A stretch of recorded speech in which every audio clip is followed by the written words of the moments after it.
Señores, en días pasados, Profamilia publica un anuncio en que abiertamente exhorta al amor libre a los jóvenes. Nosotros hicimos unos comentarios y recibimos con satisfacción el que un personaje, amigo de su familia, yo soy amigo de la familia de él, en una tribuna cristiana hizo un pronunciamiento que tiene que ver con lo dicho por nosotros en ese momento. Se trata de el pastor Sugel Michelén. Sugel Michelén trató en uno de sus sermones, en uno de sus mensajes a sus feligreses, el tema que nosotros habíamos tratado. Y le agradecimos muchísimo a Sugel haber tratado ese tema, sin nosotros habernos propuesto, ni él tampoco. Fueron dos pronunciamientos separados y sin ningún tipo de combinación. Escuchamos el mensaje y vimos además que las posiciones del pastor Michelén coinciden muchas con los pronunciamientos que hemos hecho aquí con respecto al divorcio, al aborto, a la homosexualidad y algunos temas que a veces por la Iglesia Católica lo hemos tratado. No se trata de una conversación de tipo religioso, sino que además de pastor, Sugel es un dominicano que siente y sufre todos los problemas de la sociedad dominicana y lo hemos invitado a hablar un poquito con nosotros sobre estos temas. Le damos las gracias, valoramos mucho su presencia aquí y sobre todo el que uno cuando encuentra personas que piensan igual que uno en algunas áreas se siente muy bien. Volvemos y repetimos, no es un mensaje religioso, sino es algo que a cualquier dominicano le preocupa. Sugel, gracias por estar aquí, gracias por tu solidaridad o por la coincidencia de pensamiento. No, gracias a ti de verdad por invitarme y yo me alegré muchísimo de saber que una persona tan pública como tú estaba levantando la voz con respecto a este tema del mensaje de Profamilia, porque entiendo que está haciendo un impacto en la sociedad dominicana y empeorando la moral de nuestra sociedad ya más de lo que está. Hay un tema, Sugel, que tiene que ver con algo que habíamos señalado al principio, que es las falsas posiciones, los falsos profetas, los farsantes, los hipócritas y los sepulcros. Nosotros entendemos que todo hombre tiene la oportunidad de rehacer su vida y que, como dijo alguien, lo importante es cómo se termina. Yo tengo mis diferencias en cuanto a cómo se termina y una de las diferencias con la Iglesia Católica que tengo es que no es justo que tú tengas toda una vida de incumplimiento de normas sociales y al final, por un acto de arrepentimiento, tú tengas todos tus problemas resueltos. Yo creo que hay que reparar el daño y uno no puede vivir toda una vida descompuesta y al final, pues, tener una pequeña absolución, como dicen. Realmente, ¿cuál es tu posición frente a los farsantes? Bueno, lo primero es que cuando hablamos de arrepentimiento tenemos que entender que no se trata simplemente de una contrición sentimental por un daño causado. Una persona verdaderamente arrepentida hace restitución del daño causado. En la Biblia hay un personaje llamado Zaqueo, que era publicano, en otra palabra. ¿Se debe la palabra saqueo? Zaqueo era, no, en este caso Zaqueo era de nombre, Ya. pero el individuo había saqueado a varias personas y cuando Zaqueo se arrepiente de su pecado, una de las cosas que Zaqueo dice es: yo estoy dispuesto a devolver cuadruplicado la cosa que yo me he robado. Zaqueo era un publicano, jefe de publicanos, o sea, era un cobrador de impuestos, y ya en esa época los cobradores de impuestos solían tener las mañas de cobrar más de lo debido para embolsillarse exacto una parte del dinero. Y Zaqueo se arrepiente, es perdonado, pero una de las consecuencias de un verdadero arrepentimiento es el anhelo de hacer restitución. Ahora, la verdad es que la Biblia sí enseña que cuando hay un verdadero arrepentimiento, la persona es perdonada por Dios y es restaurada porque ya Cristo en la cruz del Calvario pagó por nuestros pecados, y ese precisamente es el mensaje del Evangelio. Sí, pero hay algunas cosas que necesitan un poquito más de explicación. Cuando uno oye, ayer mismo una muchacha que fue acusada y está condenada a prisión, dice que ella quiere una segunda oportunidad. Yo creo que todo el mundo la debe tener. Ahora, tú realmente puedes hacerlo 1, 2, 3, 4 veces y caer en lo mismo. La verdad es que la naturaleza humana lamentablemente es así. Ahora, el que está verdaderamente arrepentido, volvemos otra vez al tema del arrepentimiento, es una persona que tiene que manifestar un cambio de corazón. Porque arrepentimiento lo que significa es dar media vuelta. Si yo voy camino a Santiago creyendo que voy hacia Samaná y en el camino me doy cuenta que estoy equivocado, ¿qué se supone que yo debo hacer? Dar media vuelta y irme hacia Samaná. Entonces lo que la Biblia enseña como arrepentimiento es el individuo que se da cuenta que está viviendo toda una vida de espaldas a Dios, porque el arrepentimiento no se trata únicamente de que yo hice una cosa mal. Es que la Biblia dice que el primer mandamiento es: amarás al Señor tu Dios con todo tu corazón, con toda tu alma, con toda tu mente, con todas tus fuerzas. Y la verdad es que no hay un solo ser humano que haga eso. En otras palabras, todos necesitamos arrepentimiento. Y cuando alguien se da cuenta de eso por el mensaje del Evangelio, da media vuelta y comienza a vivir. Oí algo de un mensaje que tú le enviabas a tu gente, que decía que a veces la repetición de los actos hacen que uno a veces lo vea como bueno. Por ejemplo, en el barrio, a veces tú ves que los que delinquen, pues son vistos como parte de la familia, y entonces se convive y se piensa que si los otros lo hacen, yo lo puedo hacer, y que nada es malo, y que lo importante es buscársela. ¿Cómo tú ves eso? Ahí precisamente es donde nosotros vimos Convivir preocupante. con la... Ahí es donde nosotros vimos preocupante el mensaje de Profamilia. Y yo quiero aclarar, y de verdad otra vez te doy las gracias por darme la oportunidad de poder dirigirme al país en ese sentido. Nosotros no estamos atacando personas, estamos atacando ideas.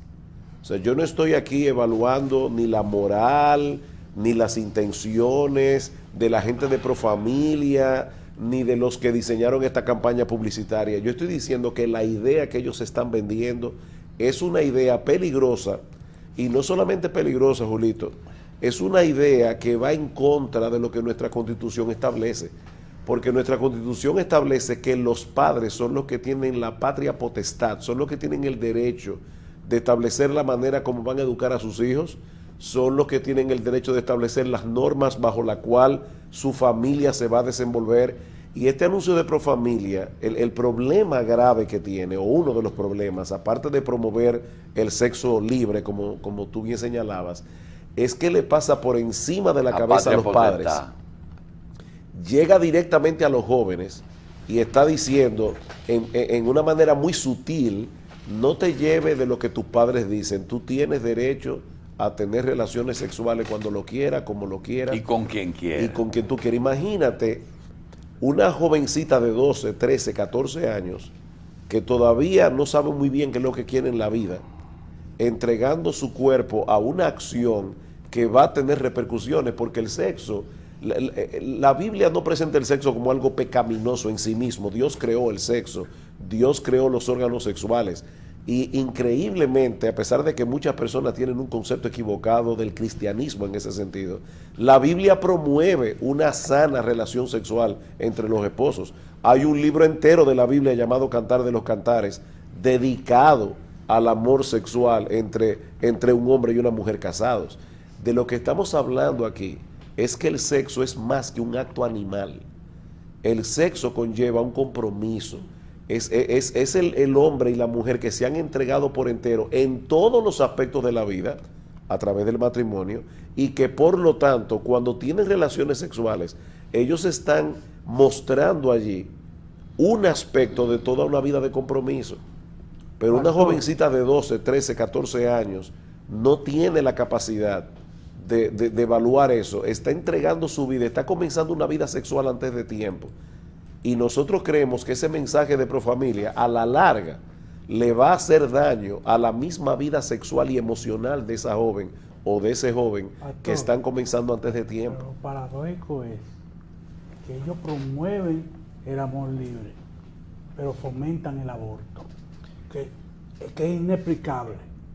Bueno, lo que pasa es que no existe ningún método preservativo que sea lo suficientemente seguro como para evitar ni enfermedades de transmisión sexual, y eso es una mentira. O sea, los preservativos no pueden de ninguna manera impedir que haya enfermedades de transmisión sexual cuando hay promiscuidad sexual envuelta. Pero en segundo lugar, tampoco pueden impedir completamente que hayan embarazos. Entonces, ¿qué tú vas a hacer con una joven de 14 años que todavía necesita ser criada, criando bebés? O sea, son bebés teniendo una claudicación de parte de la sociedad. Dice, mira, nosotros no podemos con eso. Nosotros no le vamos a decir abstención porque nadie se va a abstener.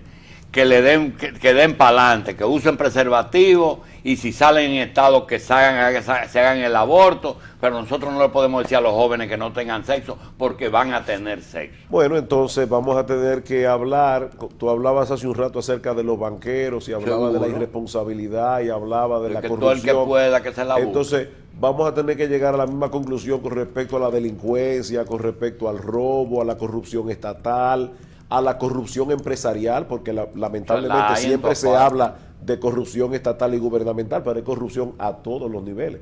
Entonces, si vamos a asumir que porque la corrupción es tan normal y que nosotros no podemos frenarla, entonces vamos a llegar a la misma conclusión. Al final de cuentas vamos a vivir en una selva moral. ¿Y cómo tú ves esto?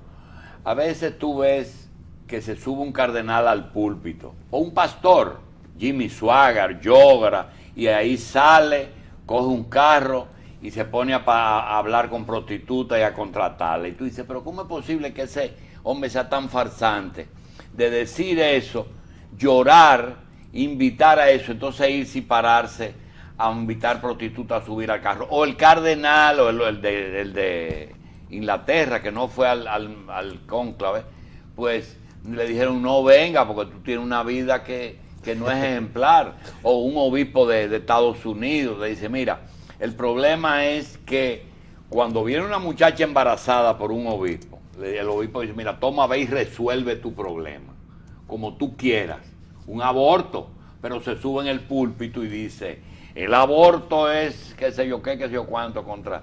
¿Cómo tú ves esa dualidad en la autoridad competente? No, eso definitivamente es terrible. Ahora, yo le decía ayer a un grupo de estudiantes que cuando nosotros ataquemos cualquier institución que uno piense que está actuando mal o está enseñando algo malo, una de las peores cosas que nosotros podemos hacer es comenzar atacando las personalidades envueltas. Recuérdate que esto es una lucha de ideas. Entonces, en ese sentido, algunas personas dicen, todos los curas, pastores o lo que tú quieras son unos sinvergüenza. Todos somos corruptos. Exacto. Yo decía, mira, en realidad hay personas que están sinceramente engañadas en cualquier religión que pueda haber. Hay sacerdotes sinvergüenza y hay pastores sinvergüenza. Ahora, el punto y hay aquí, maestros. Y hay muchísima gente sinvergüenza en todos los estamentos de la sociedad. El punto con lo que nosotros estamos predicando es que yo predico a Jesucristo y predico la palabra de Dios. Jesucristo no fue un hipócrita y lo que él habló todavía sigue vigente.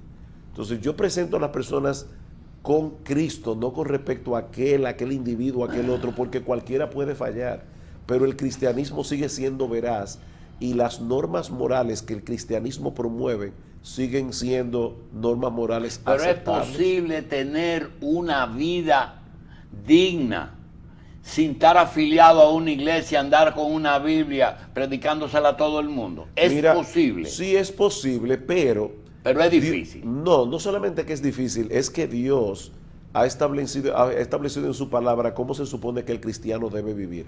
Y el cristianismo, aunque es individual en la salvación, porque cada individuo tiene que darle cuentas a Dios como individuos, la Biblia dice que el cristianismo no es una religión individualista. Dios creó la iglesia porque entiende que la iglesia como institución, como familia, como rebaño, es el lugar donde yo soy ayudado y puedo ayudar a otros. Entonces, en ese sentido, Julito, dice la Biblia que aunque el cristianismo es individual, el cristianismo no es individualista, y para eso existe la iglesia. Joel, el amar al prójimo es una opción o una obligación. Es una obligación.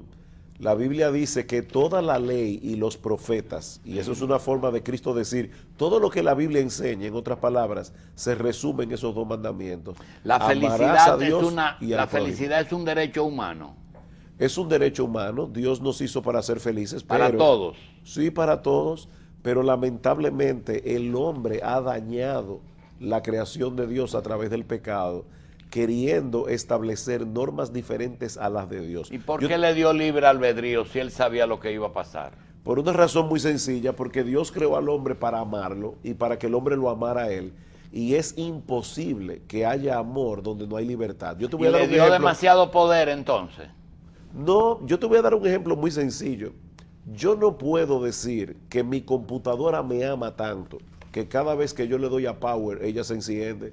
Y cuando le doy un clic a Mozilla Fox, me sale el programa que yo quiero. No, mi computadora no me ama. Es una máquina que hace exactamente lo que yo quiero que ella haga. Dios no creó robots, Dios no creó máquinas, Dios creó seres humanos. ¿Tú eres destinista? No, yo no soy destinista. ¿Tú crees en el destino? No, yo el hombre está hecho y le va a pasar, está hecho para tantos años, se va a vivir tantos años y se va a morir a los tantos. Ok, déjame responder la pregunta ya que entramos en un tema de filosofía, porque eso es un tema No, filosófico. eso es realísimo. Sí, pero es un tema filosófico. Yo no creo en el destino en el sentido de que la palabra destino es una palabra abstracta, como si eso no estuviera en manos de nadie, sino de un azar no inteligente. No, yo creo que Dios es soberano. Yo creo que Dios en su soberanía no ha dejado el mundo al garete, como no ha dejado los planetas al garete. Ahora, sin embargo, la Biblia enseña que así como Dios es soberano, el hombre sigue siendo un ser responsable. Yo soy responsable de mis acciones. Lo que yo estoy hablando aquí, le está hablando Sugel Michelén, y yo soy responsable de mis palabras. Soy responsable de lo que yo estoy diciendo. De hecho, algo que es importantísimo que la gente entienda es que cuando yo parto de la premisa de que Dios no existe y de que yo no fui creado por Dios, entonces yo no tengo otra alternativa que ser destinista, en el sentido de que yo no soy ya un ser humano porque no soy persona. Si yo no fui creado por una persona, yo no soy persona, soy el producto de un accidente y por lo tanto todo lo que yo pienso, todo lo que yo decido es producto del movimiento de mis neuronas y por lo tanto yo no soy responsable. Ahora, yo creo que el hombre es responsable porque el hombre fue creado por un ser personal llamado Dios. Dios es un ser personal y Dios creó personas y esas personas tienen libertad de escoger, libertad de actuar y por lo tanto son responsables también de las consecuencias de sus actos. ¿Tú crees en la inmortalidad del alma? Sí, yo creo en la inmortalidad del alma. Yo creo que cuando una persona muere, definitivamente su cuerpo va a quedar enterrado y va a haber una resurrección. ¿Sabes que en estos días estaba viendo la película Los Miserables? Y yo no sé si has tenido la oportunidad de verla, pero la verdad es que es una joya como película. Los Miserables presentan al final un mensaje de esperanza, de un nuevo mañana. Cuando uno parte de la premisa de que todo termina con la muerte, todo lo que esa película presenta no tiene sentido. Sin embargo, la gente va al cine y se emociona. Se emociona viendo eso porque en el fondo todo hombre tiene en su corazón la idea de inmortalidad. La Biblia dice que Dios puso eternidad en el corazón de los hombres. Nosotros no podemos creer que la vida termine con la muerte. Si nosotros venimos de la nada y hacia la nada vamos, entonces el filósofo francés Jean-Paul Sartre tenía razón, esta vida no tiene sentido. Sartre decía que para que un punto finito tenga significado, tiene que tener un punto infinito de comparación. Si nosotros venimos de la nada, como decía Nietzsche, y hacia la nada vamos, Pablo entonces dice en 1 Corintios, comamos y bebamos que mañana moriremos. ¿Tú crees en algo que dijo un no creyente, porque hay creyentes y no creyentes, o hay algunos que también se dicen no creyentes que son creyentes. Sí. Decía un no creyente que tan difícil es demostrar la existencia de Dios como negarla. Y tiene toda la razón. Para yo negar la existencia de Dios, yo estoy asumiendo que yo tengo tanto conocimiento como Él. Déjame darte un ejemplo muy sencillo. Si yo me paro frente a una pizarra con un problema matemático bastante serio y yo digo, ese problema no tiene solución, el que me escucha tiene que asumir que yo tengo demasiado conocimiento de matemáticas para poder decir definitivamente ese problema matemático no tiene solución. Yo tengo que saber mucha matemática. Cuando una persona dice Dios no existe, está asumiendo que Él lo sabe todo. Está asumiendo que tiene un conocimiento tan grande como el de Dios para negar que en todo el universo no existe un ser llamado Dios. Suel, antes de encontrar al Señor, ¿a qué tú te dedicabas? Bueno, yo conocí al Señor cuando tenía unos 17, casi 18 años. Estaba entrando en la universidad a estudiar arquitectura. ¿Tú eres arquitecto? No, comencé la carrera igual que mis hermanos, que sí son arquitectos, pero en medio de la carrera yo sentí ese llamado de servir al Señor a tiempo completo y me fui a un seminario a estudiar teología.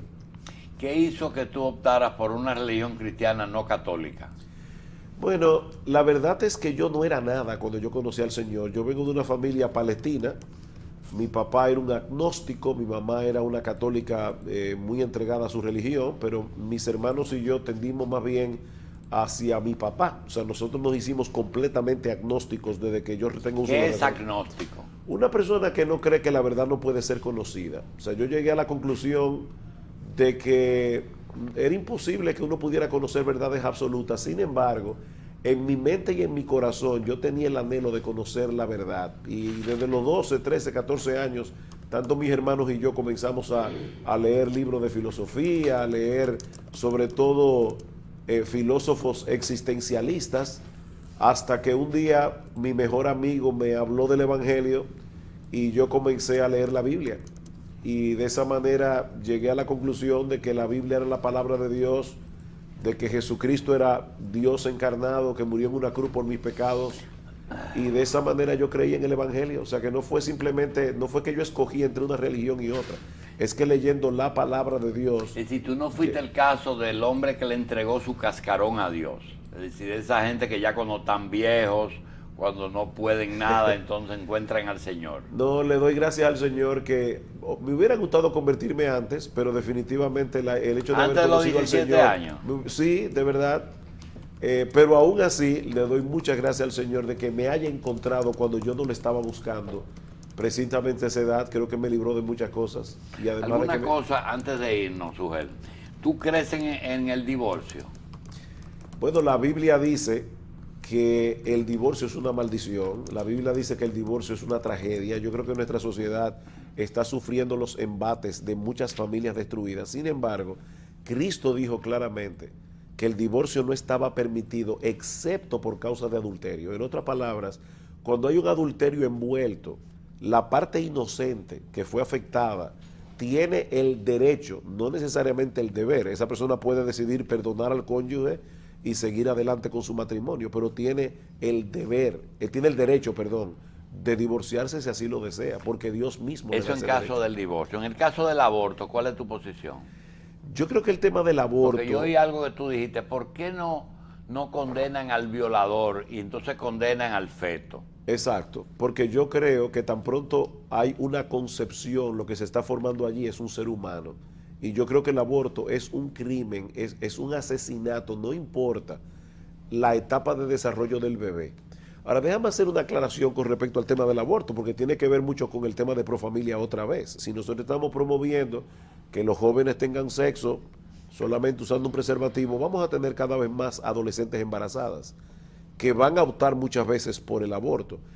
Un aborto que ocasiona problemas emocionales en las personas que lo hacen, porque hay una realidad detrás del aborto que no es tan bonita. O sea, cuando una muchacha se hace un aborto, eso causa un impacto devastador en la vida de la muchacha. Ahora vamos al tema del bebé.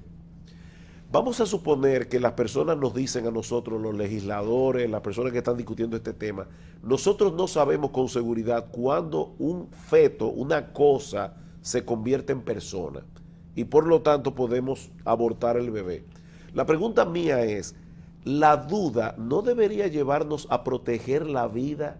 Si yo voy manejando por la carretera y veo un bulto negro en la carretera y yo no estoy seguro si es una funda, si es un perro o si es un niño que está tirado en la carretera, la duda debe moverme ¿a qué? A tratar de disminuir la velocidad y no hacerle daño.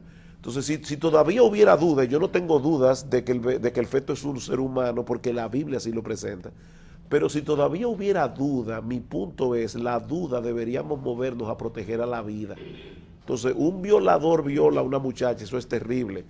De hecho, déjame decirte algo por estadística. Es muy raro que una mujer violada salga embarazada. Muy raro. Eso es muy raro estadísticamente, pero vamos a suponer que ocurra porque pasa. Puede pasar. De que pasa, pasa. ¿Por qué aplicar la pena capital al bebé y no aplicarle la pena capital al violador? Yo estoy de acuerdo con la pena capital. Yo creo que la justicia debería ser más dura con los delincuentes, porque cuando la justicia no actúa en contra de los delincuentes, está desprotegiendo y actuando en contra de la ciudadanía. Bien, finalmente, ¿cuál es tu posición frente a la homosexualidad? ¿Es un tercer sexo, es una aberración o es una enfermedad? No, yo creo que es una aberración en el sentido de que es algo que es contrario al diseño de Dios. Yo creo que cualquier persona, aún viendo la biología entre el hombre y la mujer, se da cuenta que encajan perfectamente un hombre y una mujer. Ahora, déjame decirte algo con respecto a la homosexualidad, porque en estos días participé de unas conferencias acerca del matrimonio homosexual. La homosexualidad, aunque es un pecado en contra de la naturaleza, dice la Biblia, no deja de ser un pecado tan pecado como el adulterio, tan pecado como el robo, como la corrupción gubernamental, como la corrupción estatal. En otras palabras, yo creo que nosotros tenemos que tener cuidado con no ser homofóbicos. O sea, cuando yo tengo que tratar con un homosexual, yo trato de predicarle el evangelio con el mismo amor que yo lo haría predicándole a una prostituta, predicándole a un adúltero, a un ladrón. O sea, yo creo que el homosexual necesita el evangelio como lo necesitan muchas otras personas en la sociedad. O sea, que yo no tengo un estigma al homosexual como si fuera la persona más terrible que puede haber. Yo creo que la homosexualidad es un pecado y creo que yo le hago un favor al homosexual cuando le predico el evangelio y lo trato como un pecador, porque le estoy diciendo a ese homosexual, tú tienes solución. Y de hecho yo conozco, Julito, homosexuales y lesbianas que se han convertido al Señor y que han sido transformados por el poder del evangelio. Bien, finalmente, tú ves con buenos ojos que todas las iglesias cristianas, es decir, las que siguen las enseñanzas de Cristo, se unan, busquen puntos de que se unan, se reúnan y hagan algo más. No, yo no estaría de acuerdo, te voy a decir por qué, pero antes debo aclarar algo. Yo estoy de acuerdo con la tolerancia. La tolerancia significa que yo puedo hablar con alguien y presuponer que esa persona esté equivocada y respetarlo como quiera y tratarlo con dignidad. Eso es tolerancia. Hoy día se ha redefinido la palabra tolerancia diciendo nadie está equivocado. Ahora, cuando yo asumo que nadie está equivocado, estoy asumiendo que la verdad no existe. O sea, te voy a poner un ejemplo muy sencillo. O hay vida después de la muerte o no hay vida después de la muerte. Si yo estoy hablando con una persona que piensa diferente a mí, yo asumo que esa persona está equivocada y con respeto yo debo tratar de convencerla. Pero cuando yo digo, no importa, los dos estamos bien y estamos en lo correcto, entonces yo estoy asumiendo que la verdad no existe. Bien. Cuando yo asumo no, pero yo no estoy hablando entre creyentes y no creyentes. No, pero aún entre creyentes o personas que se dicen ser creyentes. Mira, Julito, el problema de las religiones es el siguiente y es muy sencillo. El problema es que si yo tengo aparte de la Biblia otras autoridades que tienen tanta autoridad como la Biblia misma, yo voy a comenzar a tener problemas y diferencias. Yo te voy a dar un ejemplo muy sencillo si tengo el tiempo. La Biblia dice que el obispo, o sea, una persona que trabaja para la iglesia, debe ser casada. En 1 Timoteo capítulo 4 dice 3, es necesario que el obispo sea irreprensible, marido de una sola mujer, que tenga a sus hijos en sujeción con toda honestidad. Y el argumento de Pablo es muy lógico. El que no puede gobernar su propia casa, ¿cómo cuidará de la iglesia de Dios? Entonces, ¿por qué hay religiones que enseñan que sus líderes deben ser célibes? Porque ellos tienen otra autoridad aparte de la Biblia que contradice lo que la Biblia enseña. Entonces, en ese sentido, yo tengo que tratar de predicar la verdad tal cual está revelada en las Escrituras, y cuando lo haga, voy a enfrentarme con otras religiones que no están predicando exactamente lo que la Biblia enseña. Entonces, esa unidad va a ser ficticia a la larga. Bien, pero ese tema, que puede ser motivo de otras discusiones, es de los temas que justamente se discuten dentro de la propia Iglesia Católica, y es que quizás aceptando que se descontinúe el celibato, se resuelven todos esos problemas que tiene la Iglesia, porque a lo mejor una gran cantidad de problemas de eso se debe al celibato, a que obligan esos... Yo creo que es cruel someter a un hombre o a una mujer a quedarse sin casar para servirle a Dios, cuando el mismo Dios dice... Bueno, ellos se basan en que Jesucristo era soltero. Pero sin embargo el apóstol Pedro era casado. Una de las cosas que dice la Biblia es que Cristo sanó a la suegra de Pedro, sí. Y para tener suegra definitivamente, Bien. Nadie está buscando suegras gratis. Bien, para tener suegra hay que tener esposa. Vamos a comprometer a Sugel Michelén a que de vez en cuando nos traiga algún tipo de mensaje de eso, pero basado en algo que él usa mucho, que es la realidad. Se sale un poquito de lo que es etéreo y eterno y nos metemos a lo práctico. Gracias, Sugel, y mucho éxito. Gracias a ti por tu invitación.